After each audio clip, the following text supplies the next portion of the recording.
Hey y'all, Germain Honda's internet team back at you. This week we're going to share some information on Honda's engines.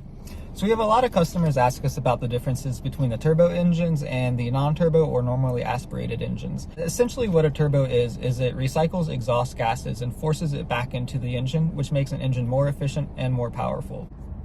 So every engine makes its maximum power at a certain RPM. Getting into some numbers, the normally aspirated engine makes 158 horsepower at 6,500 RPM and 138 foot-pounds of torque at 4,200 RPM. Now the biggest difference where you see the turbo is in the torque figures. The horsepower of the turbocharged engine is 180 at 6,000 RPM, but the torque is 177 foot-pounds at 1,700 all the way to 4,500 RPM. So you essentially get a lot more powerful of an engine and you get that maximum power at a wider RPM range.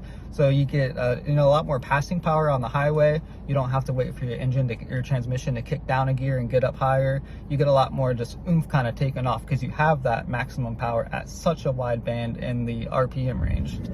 So not only is a turbocharger more powerful, it's also more efficient. Going over the fuel mileage, you get 33 miles per gallon with a 2-liter normally aspirated, and you get 36 combined with a 1.5-liter turbo. So you just get a lot more torque on demand and a lot better gas mileage as well.